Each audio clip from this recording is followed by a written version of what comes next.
Hello ghostly army, कैसे हैं आप सब। तो आज मैं एक American Canadian horror drama series को एक्सप्लेन करूंगा जो कि नेटफ्लिक्स पर 2019 में रिलीज हुई थी। इस सीरीज का नाम है द ऑर्डर, जिसके टोटल 2 सीजन्स हैं। और आज की इस वीडियो में मैं पहले 3 एपिसोड्स को कवर करूंगा, क्योंकि इस सीरीज की जो स्क्रिप्ट है वो 25 पेजेस की है, तो एक ही वीडियो में या फिर 2 वीडियोस में इसको कवर कर पाना इम्पॉसिबल है। तो मैं यहाँ पर 3 एपिसोड्स को आज एक्सप्लेन करने वाला हूँ और ये एपिसोड्स आपको बहुत ही जल्दी मिल जाएंगे। और उसके तुरंत बाद ही मैं सीजन 2 को भी एक्सप्लेन कर दूंगा, क्योंकि अगर मैंने इसको एक ही वीडियो में कवर करने की कोशिश करी तो बहुत सारी डिटेल्स मिस हो जाएंगी। इस सीरीज के अंदर ढेर सारी चीजें हैं, जैसे कि ब्लैक मैजिक, सीक्रेट सोसाइटी, बहुत सारे क्रीचर्स, डीमंस एटसेट्रा। तो आप इमेजिन कर सकते हैं कि ये कितनी बढ़िया होगी। इसकी IMDb रेटिंग है 6.8 स्टार्स आउट ऑफ 10। और सबसे बड़ी बात यह है कि रॉटन टमेटोज पर इसको 100% फ्रेश कहा गया है। मतलब कि ये आने वाले 2-4 दिन बहुत ही औसम होंगे, क्योंकि ये सीरीज बहुत ही गजब की है। इस सीरीज को डायरेक्ट किया है डेनिस हीटन ने। और अगर आप इसको देखना चाहते हैं तो आप नेटफ्लिक्स पर जाकर इसको देख सकते हैं। तो चलिए अब बिना किसी देरी के चलते हैं सीधा वीडियो की तरफ। एपिसोड 1 में हम देखते हैं जैक मॉर्टन को, जो कि अपनी मॉम क्लोई मॉर्टन की ग्रेव पर आया हुआ था। जैक ने हाल ही में सिटी की सबसे बड़ी यूनिवर्सिटी बेलग्रेव यूनिवर्सिटी में एडमिशन के लिए अप्लाई किया हुआ था। अब साथ ही साथ हम हॉल में बेलग्रेव यूनिवर्सिटी की चांसलर वेरा स्टोन को बेलग्रेव की ही दूसरी मेन लेडी मार्गरेट क्रेन से बहस करते हुए देखते हैं। वेरा ने यहाँ पर जैक को बेलग्रेव के लिए सिलेक्ट किया हुआ था, जहाँ पर क्रेन उसको इस चीज के लिए मना कर रही थी। अब मार्गरेट जैक के नाम का एक ब्लू रोज तोड़कर फेंक देती है और यहीं पर जैक अपनी एप्लीकेशन का रिप्लाई लेटर पढ़ता है, जिसमें वो बेलग्रेव के लिए रिजेक्टेड था। बट शॉकिंगली हम ये देखते हैं कि वेरा जैक के नाम का रोज उठाती है और उसको मैजिक से वापस ठीक कर देती है। और इसी के साथ में जैक के रिजेक्शन लेटर के वर्ड्स चेंज होने लगते हैं और अब लेटर में जैक बेलग्रेव के लिए सिलेक्टेड था। जैक इस चीज से बहुत खुश होता है, क्योंकि उसकी मदर का सपना था कि जैक बेलग्रेव जाए। अगले सीन में जैक बेलग्रेव जाने की तैयारी करता है, जहां पर उसके ग्रैंडफादर यानी कि नाना जी, जिनका नाम पीटर मॉर्टन है, वो आते हैं।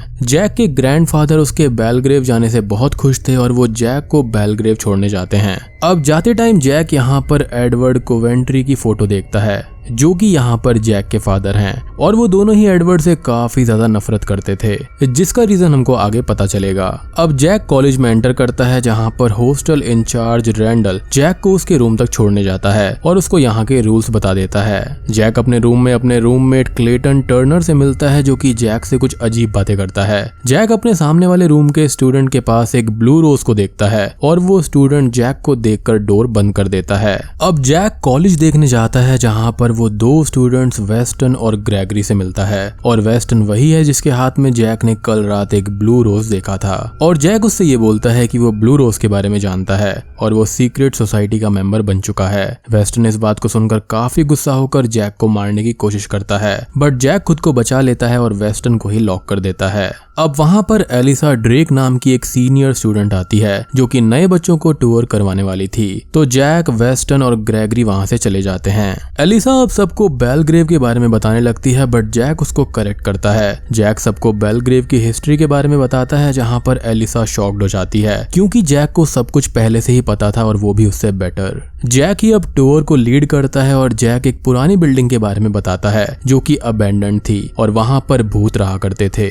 वो सबको ऐसा बोलता है, लेकिन एलिसा इस बात पर मना कर देती है। अब कुछ टाइम के बाद में जैक बार में रैंडल के साथ में बैठा होता है, जहाँ पर वो सीक्रेट सोसाइटी के बारे में रैंडल से बात करता है, बट रैंडल उसको ये बोलता है कि ऐसी कोई भी चीज नहीं होती। जैक अब वहाँ से चला जाता है और हम रैंडल को थोड़ा सा परेशान देख पाते हैं। अगले दिन वेस्टन जॉगिंग कर रहा होता है, जहाँ पर उस पर कोई हमला करके उसको मार डालता है। अब वेरा डिटेक्टिव हयाशी के साथ में जैक के पास में आती है, जहाँ पर डिटेक्टिव जैक से वेस्टन के बारे में कुछ पूछताछ करते हैं, एज उसका झगड़ा रिसेंटली हुआ था वेस्टन से। पूछताछ के बाद में डिटेक्टिव चले जाते हैं और अब वेरा जैक को समझाती है कि वहाँ पर कोई भी उल्टी सीधी हरकत वो ना करे, क्योंकि ये उसके लिए अच्छा नहीं होगा। हम यहाँ पर ये भी महसूस कर पाते हैं कि वेरा जैक के बारे में कहीं ना कहीं पहले से जानती थी। वेरा के जाने के बाद में जैक को रूम में एक नोट मिलता है, जो कि ब्लू रोज के साथ में था, और वो जंगल जाता है, जहाँ पर कुछ बच्चे थे जिसमें से आमिर नाम का एक स्टूडेंट जैक से बात करता है। अब वहां पर दो मास्क पहने हुए लोग आते हैं जहां पर वो उनको एक कॉइन को ढूंढने का टास्क देते हैं और यहाँ पर ये जो टास्क है वो उनका असल में टेस्ट होता है और ये टेस्ट क्या है ये हमें आगे क्लियर होगा। अब उनमें से एक मास्क पर्सन की आवाज जैक को बिल्कुल एलिसा की तरह लगती है। क्लास में जैक उसी क्लू के बारे में सोच रहा होता है। अब क्लास में teacher Eric Clark new students को वेलकम करते हुए वेस्टन की डेथ के बारे में बात करते हैं। अब एरिक जैक से बात करते हुए पूछते हैं कि जैक को कैसा लग रहा है। जैक ये बोलता है कि उसको गिल्टी फील हो रहा है क्योंकि वेस्टन की डेथ से उसको बेनिफिट हो सकता है, इसका मतलब एक कंपटीशन कम होना। एरिक यहाँ पर जैक की ऑनेस्टी से काफी इंप्रेस हो जाते हैं। अब क्लास के बाद में जैक क्लू के बारे में छानबीन कर रहा था एक बड़े से चेस बोर्ड के पास में। तभी वहां पर एलिसा आ जाती है जो जैक से बात करते हुए चेस खेलने लगती है और जैक उससे आखिरी डे के बारे में इशारों में बात करता है, जिस पर एलिसा ये बोलती है कि उसको कुछ भी नहीं पता।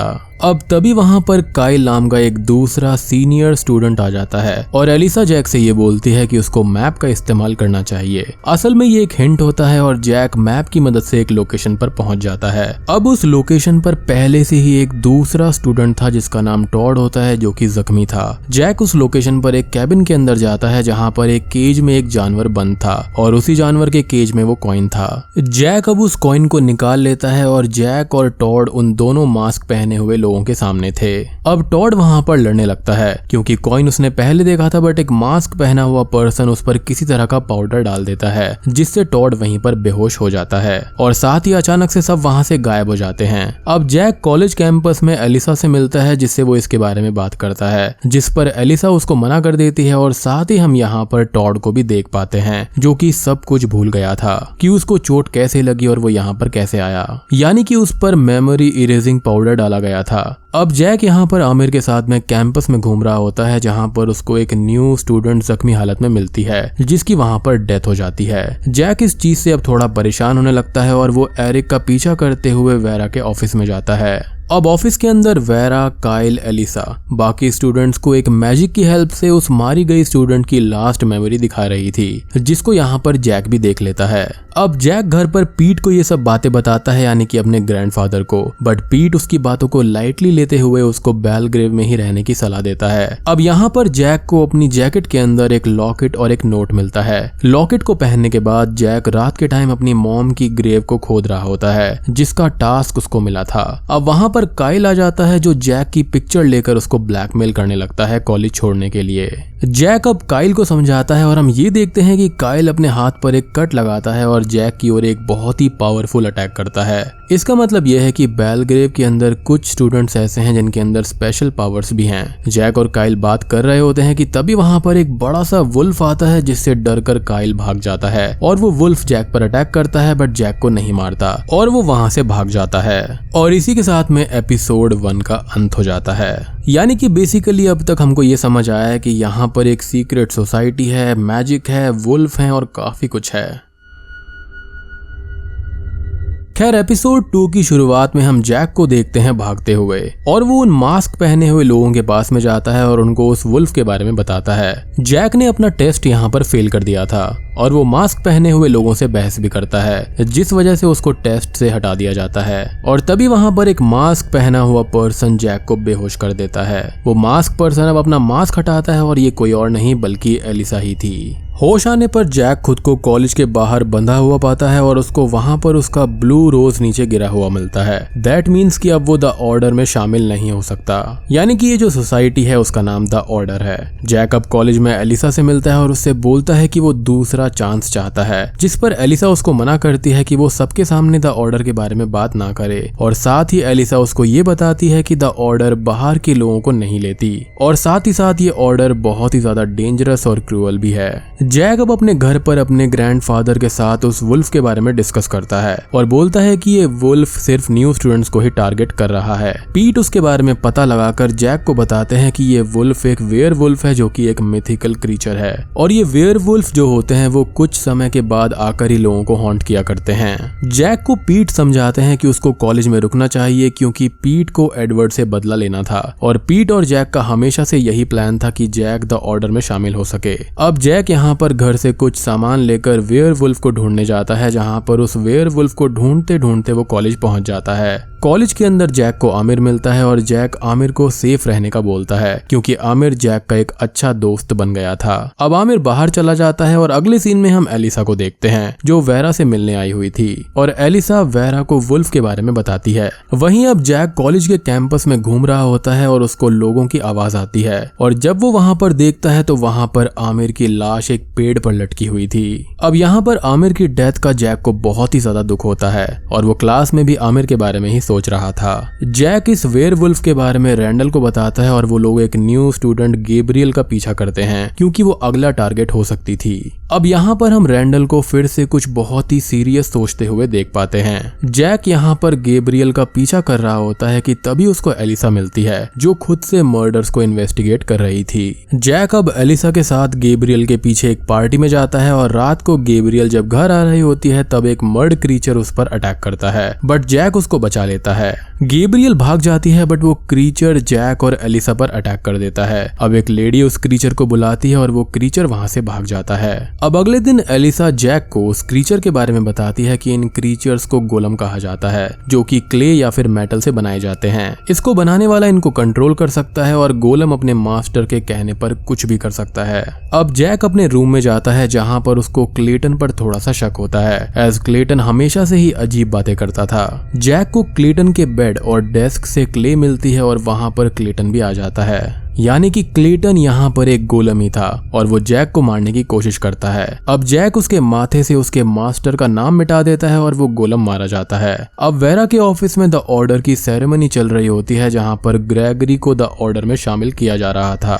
ग्रेगरी मिसेस क्रेन का बेटा था और मिसेस क्रेन हमेशा से उसको द ऑर्डर में शामिल करना चाहती थी। अब जैक उस सेरेमनी में आकर गोलम का सर वहां पर फेंक देता है और गोलम के सर से द ऑर्डर के हेड को मिसेस क्रेन के बारे में पता चल जाता है कि उन्होंने ही गोलम को बनाया था ताकि वो न्यू स्टूडेंट्स को मार दे और ग्रेगरी को द ऑर्डर में जगह मिल जाए। यानी कि यहाँ पर जितने भी नए बच्चों पर हमले हो रहे थे उसका कारण यहाँ पर मिसेस क्रेन थी ताकि ग्रेगरी यहाँ पर द ऑर्डर में शामिल हो पाए। क्रेन और ग्रेगरी को यहाँ पर सजा के लिए भेज दिया जाता है और अब द ऑर्डर का जो हेड होता है वो उसको द ऑर्डर में शामिल होने के लिए पूछता है, जिस पर जैक ऑब्वियसली हाँ कर देता है क्योंकि उसके नाना जी का और उसका यही मकसद था। अब सभी लोग अपना मास्क हटाते हैं और हम ये देखते हैं कि द ऑर्डर का हेड कोई और नहीं बल्कि एडवर्ड ही है, जिसको नहीं पता था कि जैक उसी का बेटा है। अब जैक इसके बारे में पीट को बताता है जिस पर पीट बहुत ही ज्यादा खुश होता है और वो बोलता है कि अब वो एडवर्ड से बदला ले सकेंगे क्योंकि एडवर्ड की वजह से ही जैक की मॉम ने सुसाइड किया था। दूसरी ओर एडवर्ड अपनी ही लवर क्रेन को मारने का ऑर्डर उसी के गोलम को दे देता है।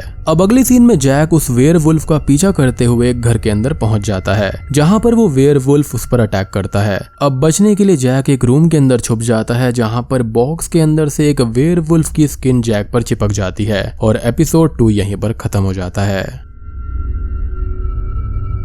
एपिसोड 3 की स्टार्टिंग में हम जैक को रैंडल और उसके दो साथी हमीश और लिलित के साथ में देखते हैं जहां पर वो लोग जैक को बता रहे थे कि जैक अब एक वेयरवुल्फ बन चुका है क्योंकि आखिरी एपिसोड में उस पर एक वेयरवुल्फ की स्किन चिपक गई थी। अब वो लोग जैक को आगे ये बताते हैं कि वो लोग सेंट क्रिस्टोफर के नाइट्स हैं और जैक को एक बियर्ड स्किन ने पकड़ा था जिसका नाम सिल्वर बैक है। अब जैक को इन सब चीजों के बारे में कुछ भी समझ में नहीं आता और वो वहां से चला जाता है।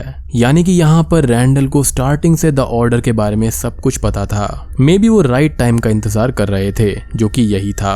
अब यहाँ पर थोड़े से बैकग्राउंड के बारे में बात करते हैं तो नाइट्स और द ऑर्डर हमेशा से एक दूसरे के खिलाफ थे और नाइट्स का काम ऑर्डर द्वारा हो रहे किसी भी तरह के मैजिक को रोकना था। तो बेसिकली यहाँ पर दो ग्रुप्स हैं जो कि एक दूसरे के दुश्मन हैं, यानी कि नाइट्स और द ऑर्डर। खैर अगले सीन में हम देखते हैं एडवर्ड को जो कि वेरा से बात कर रहा था। वो सबसे पहले एक मैजिक स्पेल की बात करता है जिसमें लोगों की मेमोरीज पूरी तरह से मिटा दी जाती हैं और वो वेरा से भी ये पूछता है कि जैक की मेमोरी इरेज क्यों नहीं हुई थी, जिस पर वेरा बोलती है कि वहाँ एलिसा ने स्पेल ठीक से कास्ट नहीं किया था, यानी कि टेस्ट में फेल होने के बाद में उसकी मेमोरी मिट जानी चाहिए थी बट समहाउ ऐसा नहीं हुआ। अब हम जैक और एलिसा को टेंपल में देखते हैं और टेंपल बेलग्रेव के पास वाली अबैंडन्ड बिल्डिंग के अंदर था जो कि द ऑर्डर का बेस है। एलिसा जैक को ये बताती है कि वो जैक को ऑर्डर में शामिल होने के बाद मैजिक सिखाएगी जिसकी जैक को बहुत खुशी होती है एज वो एलिसा को पसंद करता था। अब जैक यहाँ पर टेंपल से कॉलेज आ जाता है जहाँ पर वो प्रोफेसर एरिक से मिलता है और एरिक ने उसको ऐसे कंप्लीट करने के लिए दिया था जो जैक नहीं कर पाया था और जैक उनसे एक्सटेंशन मांगता है। एरिक यहाँ पर जैक के फेवरेट थे और एरिक जैक को टाइम टाइम पर एडवाइस भी देते रहते थे जिनको जैक मानता भी था। वहाँ पर जैक को प्रोफेसर बेंसन भी मिलती है जो जैक से थोड़ी बात करती है और एरिक के साथ में चली जाती है। जैक को वहाँ पर एलिसा का मैसेज आता है जो उसको टेम्पल में होने वाली एक पार्टी में बुलाती है। जैक अब पार्टी में जाता है जहाँ पर वो, ब्रैंडन और गैब्रियल बारटेंडर का काम कर रहे थे। अब वहाँ पर एडवर्ड भी आ जाता है जो एक मैजिक ट्रिक दिखाता है, बट उस मैजिक से जैक को एक रिंग सुनाई देती है और वो ट्रांसफॉर्म होने लगता है, इसलिए जैक वहाँ से भाग जाता है। और ये जो ट्रांसफॉर्मेशन थी वो वेयरवुल्फ वाली थी। जैक भागकर अपने रूम में आ जाता है जहाँ पर उसको रैंडल मिलता है। रैंडल जैक से ये बोलता है कि वो नाइट कब बनेगा और जैक उससे ये बोलता है कि उसको टाइम चाहिए चीजों को एक्सेप्ट करने के लिए। यहाँ पर नाइट होना यानी कि बेसिकली वेयरवुल्फ में ट्रांसफॉर्म होना, और ये एक काइंड ऑफ ओथ भी होती है जब तक आप अंदर से ना मान ले इस चीज को। तो बेसिकली यहाँ पर मैजिक होते ही एक नाइट के अंदर का वेयरवुल्फ जो है वो एक्टिवेट हो जाता है। रैंडल उसको ये भी बताता है कि जैक को नाइट बन जाना चाहिए क्योंकि हमीश और लिलिथ उसको मारने का सोच रहे हैं अगर वो नाइट नहीं बना तो। अब अगले सीन में एडवर्ड वेरा के साथ में होता है जहां पर वो वेरा को नॉस्टिक काउंसिल में क्रेन की जगह दे देता है। अब नॉस्टिक काउंसिल एक ऐसी काउंसिल है जहां पर मेंबर द ऑर्डर के ग्रैंड यानी कि लीडर को सलाह देने का काम कर सकते हैं और अगर मेगस यानी कि लीडर गलत है तो उसको रोक भी सकते हैं। अब अगले सीन में एडवर्ड, एलिसा, काइल, जेसन और एक स्टूडेंट को ऑब्सीडियन ब्लॉक के बारे में बताते हैं जो कि 2000 साल पुराना पत्थर है और इस पत्थर के अंदर एक खास चीज है। एडवर्ड उन लोगों से बोलता है कि इस पत्थर पर मैजिक है जो कि इसको प्रोटेक्शन देता है और उन लोगों को इस प्रोटेक्शन को तोड़ना होगा। एलिसा अपनी नोटबुक में एक स्पेल लिखती है और काइल उसको देखकर पत्थर पर उसे ट्राई करता है जिससे उसका हाथ टूट जाता है। अगले सीन में जैक से मिलने पीट आए होते हैं और वो जैक से बात करते हैं और बोलते हैं कि जैक अब द ऑर्डर में है तो वो द ऑर्डर के खिलाफ सबूत इकट्ठा करे ताकि पीट दुनिया के सामने द ऑर्डर को एक्सपोज कर सके। अब असल दुनिया में जो सीक्रेट सोसाइटी है वो मात्र एक कॉन्स्पिरेसी है, ऐसे ही इस सीरीज के अंदर जो द ऑर्डर है वो भी एक कॉन्स्पिरेसी है। अब जैक पीट को ये बोलता है कि वो सबूत इकट्ठा करने की कोशिश करेगा। पीट यहाँ पर जैक से ये बोलते भी हैं कि उनका मेन टारगेट एडवर्ड कोवेंट्री है, लेकिन तभी एलिसा का मैसेज उसके पास में आता है और जैक उनको इग्नोर कर वहां से चला जाता है। जैक अब एलिसा के पास में जाता है जहां पर एलिसा उसको मैजिक के बारे में रूल्स बताती है कि वो कभी भी अनसुपरवाइज्ड मैजिक नहीं करेगा और साथ ही हर मैजिक की एक कॉस्ट होती है जो सैक्रिफाइस या फिर प्राइज कुछ भी हो सकती है। एलिसा जैक को एक मैजिक ट्रिक दिखाने लगती है बट जैक रिंग की वजह से उसको रोक देता है क्योंकि मैजिक देखते ही या फिर मैजिक महसूस होते ही वो वेयरवुल्फ में बदल सकता था। जैक एलिसा को ये बोलता है कि वो उसको पसंद करता है और एलिसा भी यहाँ पर जैक को पसंद करती थी। दूसरी तरफ हम रैंडल, लिलिथ और हमीश को देखते हैं जो जैक के बारे में ही डिस्कस कर रहे थे कि अगर वो नाइट नहीं बनता है तो उसको मार दिया जाएगा और रैंडल उन दोनों को समझाने की कोशिश करता है। अब जैक यहाँ पर बार में होता है गैब्रियल और ब्रैंडन के साथ में जहाँ पर गैब्रियल एक मैजिक स्पेल करती है जिसमें वो वेट्रेस को एक ब्लैंक पेपर देती है जो सबको मनी की तरह लग रहा था। जैक उससे ये पूछता है कि ये उसने कैसे किया, तब गैब्रियल ये बताती है कि उसने ये मैजिक ट्रिक जेसन से सीखी है जिसमें वो लोग किसी को भी ट्रिक कर सकते हैं। यहाँ पर उस वेट्रेस का सामान गिर जाता है एज वो ट्रिक भी किसी कॉस्ट को अप्लाई करने वाली थी। अब जैक अपने रूम में उस मैजिक को करके खुद की ट्रांसफॉर्मेशन को कंट्रोल करना सीखता है और कंट्रोल कर लेता है। अब अगली सुबह जैक प्रोफेसर एरिक को ऐसे देता है एक ब्लैंक पेपर पर जहां पर वही मैजिक स्पेल कास्ट करा हुआ था और तभी वहां पर एरिक थोड़ी थोड़ी मुसीबतें फेस करने लगता है एज मैजिक की वहां पर एक कॉस्ट होती है।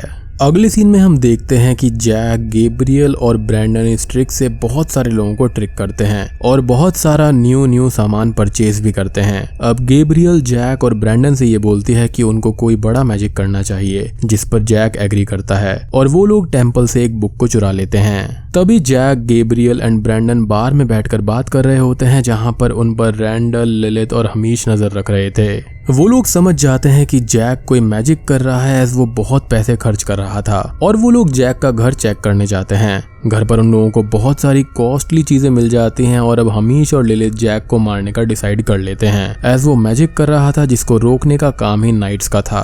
अब दूसरी ओर एलिसा वेरा को ये बोलती है कि उसको रेलिक्वरी का एक्सेस चाहिए एज एडवर्ड ने उसको एक असाइनमेंट दिया है और वेरा उसके हाथ पर एक टैटू बनाकर उसको एक्सेस दे देती है। अगले सीन में हम देखते हैं कि जैक पीट के साथ में बैठा होता है जहाँ पर पीट उसको ये बोलते हैं कि जैक ने अभी तक फोटो नहीं दी है और वो फोटो की जिद करने लगते हैं ताकि वो ऑर्डर को एक्सपोज कंपोज कर सके और जैक उन पर मैजिक ट्रिक करके एक ब्लैंक पेपर उनको दे देता है। लेकिन तभी पीट के गले में कोई चीज फंस जाती है और उसकी जान को खतरा हो जाता है। जैसा कि मैंने आपको बताया कि मैजिक की एक कॉस्ट वहां पर अप्लाई होती है। अब जैक को इन सब चीजों से काफी परेशानी होती है और वो गैब्रियल और ब्रैंडन को ये समझाता है कि उनको ये मैजिक नहीं करना चाहिए और गैब्रियल ये बोलती है कि वो आखिरी मैजिक करेगी बेंसन पर ताकि वो टेस्ट नहीं लेंगी।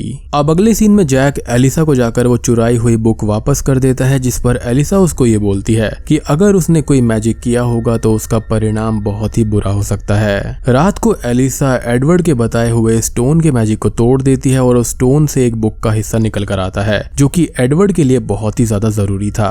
अब अगली सुबह जैक बेंसन के घर पर जाता है उसको बचाने के लिए, क्योंकि गैब्रियल और ब्रैंडन ने मैजिक परफॉर्म कर दिया था और तभी मैजिक की रिंग से जैक वुल्फ में ट्रांसफॉर्म होने लगता है। अब थोड़ी देर के बाद में जैक की आंख खुलती है जंगल में, जहां पर वो प्रोफेसर एरिक की लाश के पास में था एज उसने एरिक को मार दिया था। जैक को इस चीज से बहुत दुख होता है और प्रोफेसर एरिक को वो वहीं पर बरी कर देता है और एपिसोड 3 यहीं पर खत्म हो जाता है। तो दोस्तों ये थी द ऑर्डर के पहले 3 एपिसोड्स की कहानी और मैं उम्मीद करता हूँ कि आपको अभी तक का जो कॉन्सेप्ट है वो अच्छा लगा होगा और जो अगला पार्ट है वो अभी थोड़ी देर में ही आ जाएगा, तो आपको ज्यादा वेट नहीं करना पड़ेगा। तो वीडियो पसंद आई है तो 10,000 लाइक्स कर दो ताकि मैं समझ पाऊँ कि आपको वीडियो बहुत अच्छी लगी है। एंड ट्रस्ट मी ये सीरीज काफी अच्छी है एंड मेरी पर्सनल रिकमेंडेशन भी है। तो वीडियो पसंद आई हो तो लाइक कर देना, चैनल पर नए हैं तो सब्सक्राइब कर लीजिए। तो मैं आप सबको मिलता हूँ अगली वीडियो के साथ में, तब तक के लिए